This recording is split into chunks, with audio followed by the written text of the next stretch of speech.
Green chemistry പുതുതായിട്ടുള്ളൊരു ടോപ്പിക്കാണ്. അപ്പോൾ പണ്ട് മുതലേ സയൻറ്റിസ്റ്റുകൾ കുറേ മെഡിസിനിലും ഇൻഡസ്ട്രീസിലൊക്കെ ബ്രേക്ക് ഉണ്ടാക്കാൻ വേണ്ടി കുറേ ഇന്നോവേറ്റീവ് മെത്തേഡ്സൊക്കെ യൂസ് ചെയ്ത് പല പഠനങ്ങളും നടത്തിയിരുന്നു, കെമിക്കൽസൊക്കെ യൂസ് ചെയ്തിട്ട്.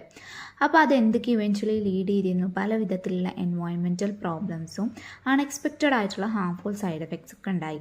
അപ്പോൾ ഇതിനൊക്കെ ഒരു സൊല്യൂഷൻസ് ആയിട്ട് വന്നതാണ് ഒരു പുതിയ കൺസെപ്റ്റാണ് ഗ്രീൻ കെമിസ്ട്രി എന്നുള്ളത്. അപ്പോൾ നമുക്ക് അതിൻ്റെ ഡെഫിനിഷനിലേക്ക് പോകാം. ഗ്രീൻ കെമിസ്ട്രി എന്ന് പറഞ്ഞു കഴിഞ്ഞാൽ എന്താണ്? അവിടെ എത്ര മീൻ ചെയ്യുന്നുള്ളൂ വിചാരിച്ചാൽ ഹസാർഡസ് ആയിട്ടുള്ള സബ്സ്റ്റൻസ് യൂസ് ചെയ്യാതിരിക്കുക, ഹസാർഡസ് ആയിട്ടുള്ള സബ്സ്റ്റൻസ് പ്രിപ്പയർ ചെയ്യാതിരിക്കുക. ഒരു കെമിക്കൽ റിയാക്ഷൻ നടത്തുമ്പോൾ അതിൻ്റെ starting to end no waste, ഹസാർഡുള്ള ഒരു വേസ്റ്റും ഉണ്ടാവരുത്. എൻവയോൺമെൻറ്റലിൽ ബാഡ് ആയിട്ടുള്ള ഒരു അഡ്വേഴ്സ് ആയിട്ടുള്ള ഇമ്പാക്റ്റ് ഉണ്ടാവരുത് എന്നാണ് എന്തുദ്ദേശിക്കുന്നത് ഗ്രീൻ കെമിസ്ട്രി കൊണ്ട് ഉദ്ദേശിക്കുന്നത്. അപ്പോൾ ഡെഫിനിഷൻ നോക്കി നോക്കുക. Green chemistry is a utilization of set of principle. അപ്പോൾ വെറുതെ നമ്മൾ പറഞ്ഞാൽ പോരാ, അതിന് സെർട്ടൈൻ ഫോളോ ചെയ്യേണ്ട ഒരു 12 പ്രിൻസിപ്പിൾസ് ഉണ്ട്. അപ്പോൾ ആ ഒരു 12 പ്രിൻസിപ്പിൾസ് യൂസ് ചെയ്തിട്ട് നമ്മൾ എന്ത് എലിമിനേറ്റ് ചെയ്യുന്നു? യൂസും generation of hazardous substance eliminate ചെയ്യുക. എപ്പോഴൊക്കെ നമ്മളൊരു കെമിക്കൽ പ്രൊഡക്റ്റിൻ്റെ ഡിസൈൻ ചെയ്യുന്ന സമയത്ത്, മാനുഫാക്ചർ ചെയ്യുന്ന സമയത്ത്, അത് അപ്ലൈ ചെയ്യുന്ന സമയത്തൊക്കെ നമ്മൾ ഈ 12 പ്രിൻസിപ്പിൾ യൂസ് ചെയ്തിട്ട് ഹസാർഡസ് ആയിട്ടുള്ളൊരു സബ്സ്റ്റൻസ് അതിൽ വരാൻ പാടില്ല. അതിനെയാണ് നമ്മൾ എന്ത് പറയുന്നത്? Green chemistry. അതിലൂടെ നമ്മൾ adverse effect on the environment prevent ചെയ്യാണ്, അല്ലെങ്കിൽ വളരെയധികം ലീസ്റ്റായിട്ട് അതിനെ റെഡ്യൂസ് ചെയ്ത് കൊണ്ടുവരികയാണ് ചെയ്യുന്നത്. ഇനി അടുത്ത് നോക്കാൻ പോകുന്നത് എന്താണ്, what is the need of green chemistry എന്നുള്ളത്. അപ്പോൾ നമ്മളിപ്പോൾ യൂസ് ചെയ്തുകൊണ്ടിരിക്കുന്ന ലബോറട്ടറീസിലും ഇൻഡസ്ട്രീസിലൊക്കെ യൂസ് ചെയ്തുകൊണ്ടിരിക്കുന്ന പല കെമിക്കൽസും അല്ലെങ്കിൽ പല കെമിക്കൽ പ്രോസസ്സും എന്ത് കോസ് ചെയ്യുന്നുണ്ട്? പൊല്യൂഷൻ കോസ് ചെയ്യുന്നുണ്ട്. അതുപോലെ എൻവയോൺമെൻറ്റിൽ ഒരു നെഗറ്റീവ് ഇമ്പാക്റ്റാണ് ഉണ്ടാക്കുന്നത്.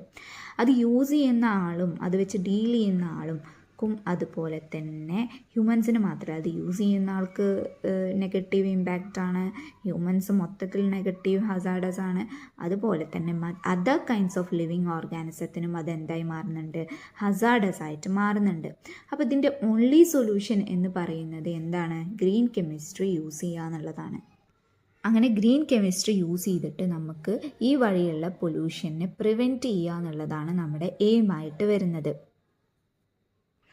അപ്പോൾ ഇതിൻ്റെ ഫൗണ്ടേഷൻ എന്ന് പറയുന്നത് നമുക്കിപ്പോൾ എക്സിസ്റ്റിംഗ് ആയിട്ടുള്ള നോളേജ് യൂസ് ചെയ്തിട്ട് നമ്മൾ എന്ത് ഡിക്രീസ് ചെയ്ത് കൊണ്ടുവരണം? പൊല്യൂട്ടൻസിൻ്റെ, നമ്മൾ എൻവയോൺമെൻറ്റിലേക്ക് കെമിക്കൽ പ്രോസസ്സ് നടത്തുമ്പോൾ റിലീസ് ചെയ്യുന്ന പൊല്യൂട്ടൻസിനെ നമ്മൾ എന്ത് ചെയ്യണം?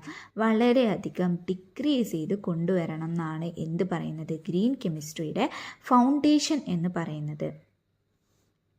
അപ്പോൾ ഇതെന്ന് പറയുന്നത് ഒരു കോസ്റ്റ് എഫക്റ്റീവ് അപ്രോച്ചാണ്.